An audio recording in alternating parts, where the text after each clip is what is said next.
Hi, thanks for joining me in my shop here. Maybe this will be the last video on the console you see in front of you, because inside it is the Marconi record player, and inside here is the, oh, wait a minute, that's where the radio is supposed to go, but it's not in there. How come it's not in there? You know what, I don't have the bolts I need to fit this up inside and secure it, which is what I had hoped to do. Instead, I've got it sitting behind it here. You can see the radio sitting behind the cabinet there. The reason it's behind it is I wanted to plug it into the antenna and the speaker, with the speaker in place and the proper antenna, and that's the only place it can go aside from being fit way up inside there. So I was really hoping to do the final oscillator alignment and make sure the dial pointer is accurate, but you know what, I may not be able to do a very good job at that. So first thing anyway is see how the radio works when it's plugged into its proper antenna. Now, it's a little hard to see in the camera shot, but there are four wires back here on the antenna plug, not just two for the antenna, but four. The other four travel up to where there's a switch here. It's maybe a little bit hard to see in that shot. Here. There's my low down shot. Maybe if I just tip this a little bit. There's the switch here. And what does it say? It says loop outside antenna. So we'll have it switched on loop, but you could put an outside antenna connection here if you wanted to, but we're just going to use the loop. Here's the loop antenna on this pivoting wooden form and the actual antenna wires. Just a few turns in this slot here. So nothing spectacular about the antenna. So I think we're ready to give this guy a go. I think anyway. Gotta plug him back in.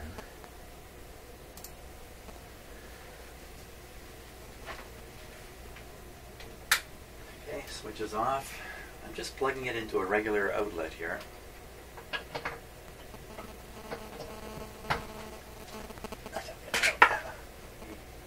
Stretched cord right in front of me. Oh boy.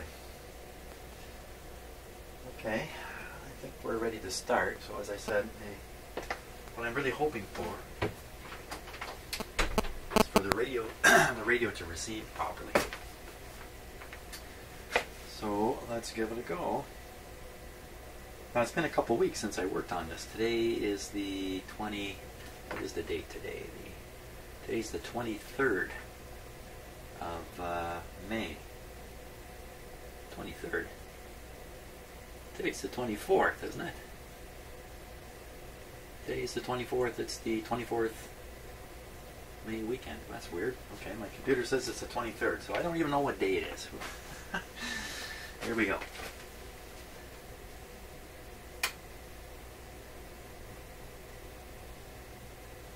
Okay, tubes are lighting up.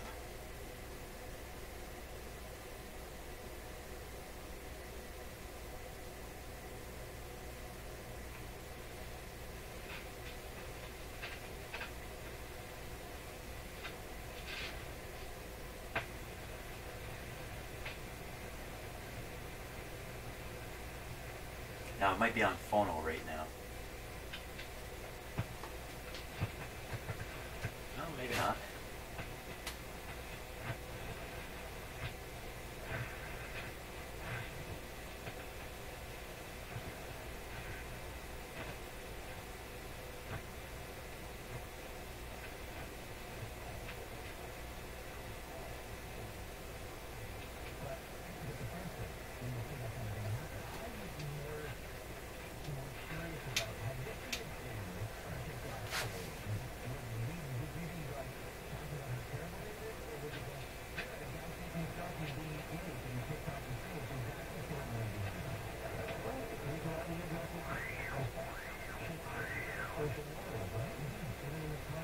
Well, it's picking something up, but the tonal quality is really bad.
showing. Let's see, where's that one station I picked up?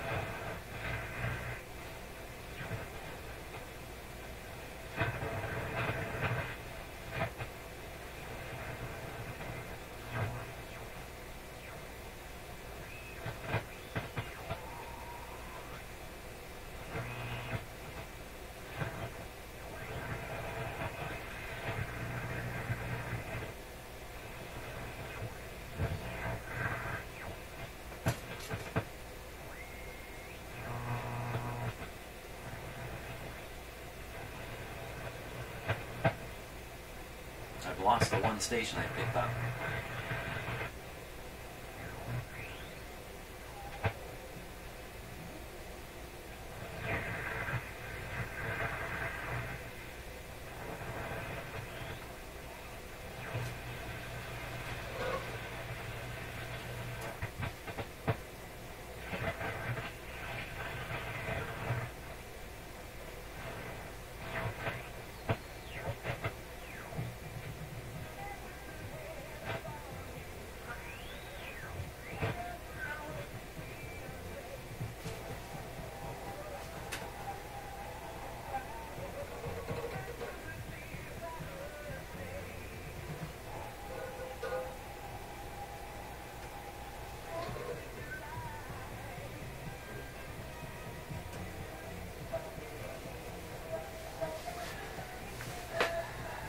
Boy, that's not quite the not the result I was hoping for.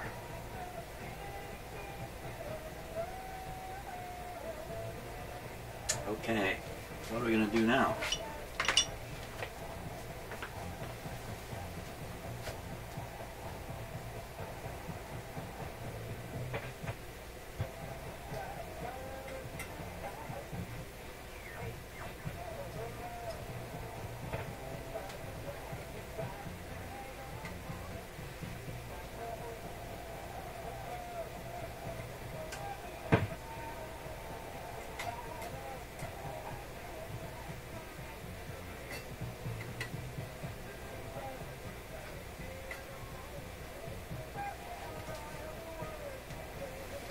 Surprised it's so muffly.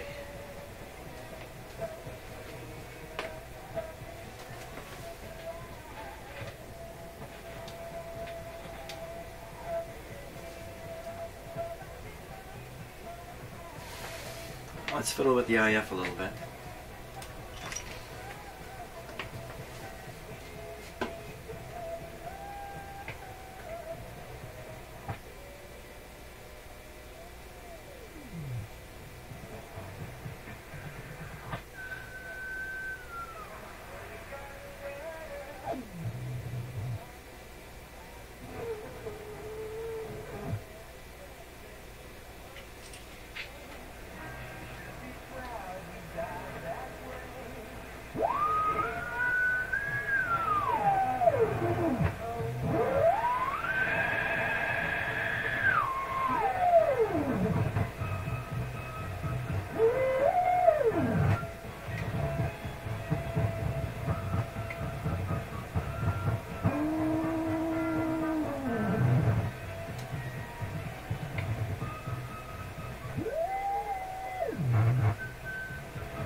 gonna get it this way.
We've got to be more competitive now. Drop their prices and stop this nonsense of $1 per trip. Are you being billed $1 per trip, by the way? Yeah, absolutely. I didn't even know what the hell that. How come it's right? But you know, it's a private company. They can do whatever they want. And again, unless I want my half an hour trip to work to be 2.5 hours, I've done it, and it was 2.5 hours.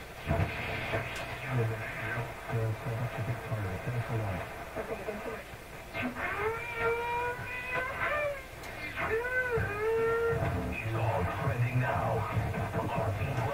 Company. Sports Radio. Sportsnet 590 The Fan. I'm Andrew Walker from Sportsnet 590 The Fan. The best teams in any league have...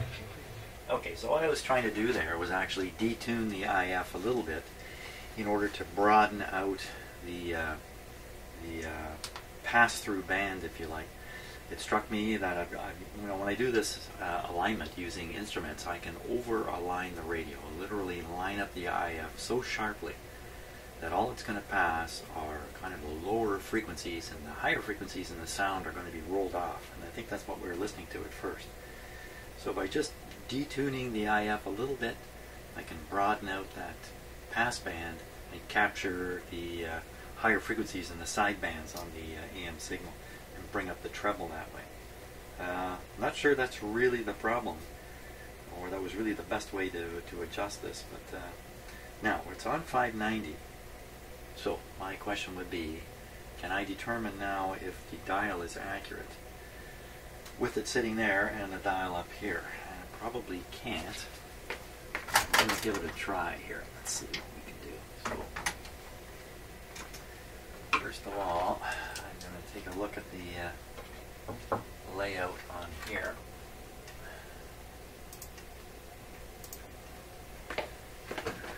Dial layout. Oops. Wrong camera there.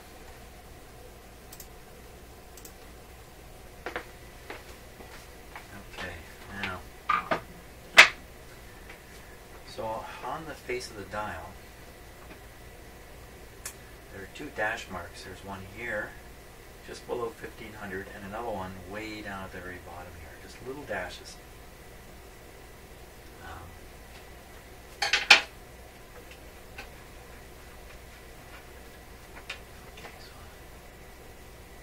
Look very closely. Just below the K here is a little tiny dash.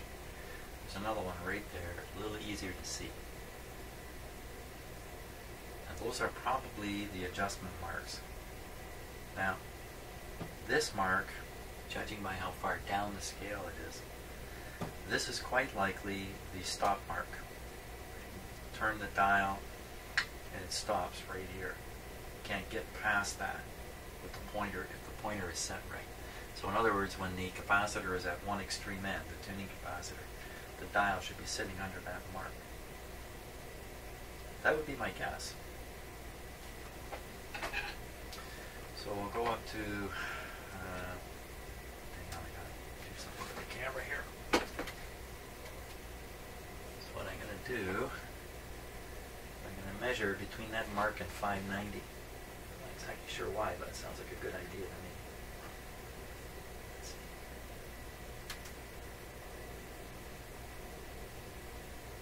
Okay, so 590 is that far down the dial. Let's go back and look at the dial face here.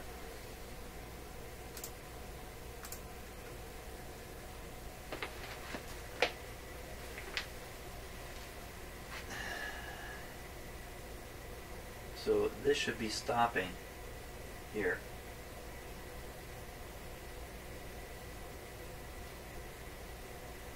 Right at the front edge of my finger.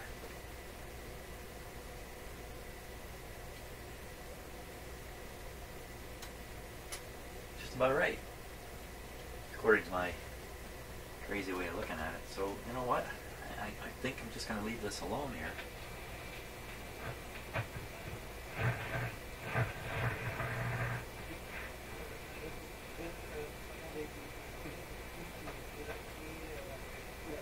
Try this antenna adjustment again here.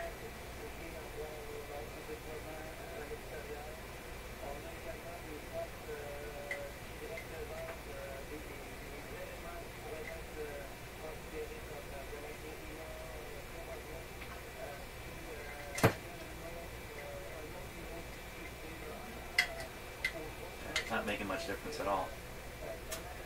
Well, we might be at the end of the road for this radio. There's no reason for me to try to adjust the position of the pointer. It's, you know, as good as I could possibly get it in this kind of setting, kind of environment here. So, oh, we gotta play the record player. Make sure that it turns. All the mechanics work in it. Let's give that a go. Now I don't have the turntable plugged in. I have the power plugged in, but that's all.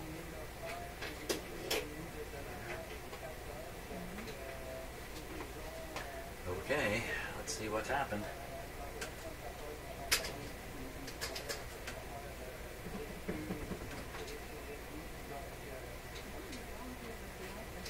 No power.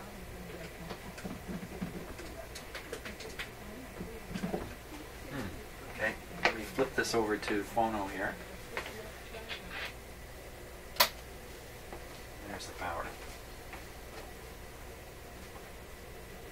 It also deadened the radio as it's supposed to. There we go. That's good.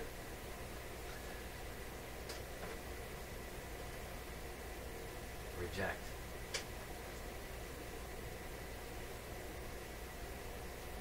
Come on, baby.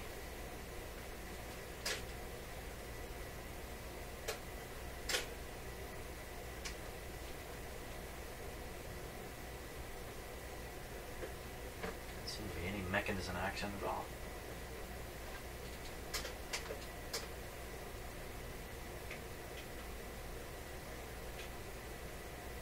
I wonder if I tangled something up underneath. Something's tangled in a wire. Phooey. This is a very tricky turntable to take out and install. But I'm going to have to lift it out again and see what's happened.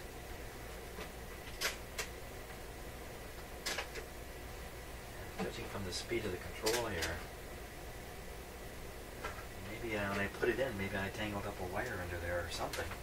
Ah, not as good. None of this is as good as I had hoped, but, you know, it is what it is. Okay, let's give it another go here. I think it was partway through the mechanism. I think that's all it really was. I just advanced the mechanism underneath, and I lifted the record player up and see what happens here. Just turn it on. Okay, so far,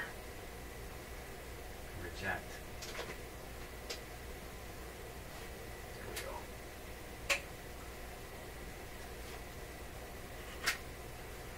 Okay, that's good. Now pick up at the end.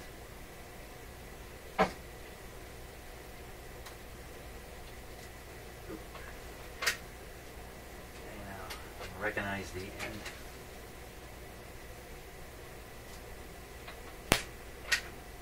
There we go. Okay, so the record player is working. The radio, more or less. Okay, more or less. Yeah, I think it's working. I am down in my basement. I bring this upstairs where the antenna can receive better, and I think we get a much better signal yet. What's here now?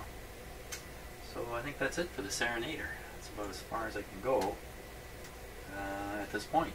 Anyway, great. It's not bad considering it was dead for all, dead in so many ways when it first came in here. So, I really don't expect things to work perfectly. That's pretty tough to get it all the way to perfect. And nothing lasts anyway, so if you get it to perfect, it won't be perfect for long. There we go. Thanks so much for watching the series. Hope you enjoyed that. Lots more to come. Hey, I got another console waiting out there.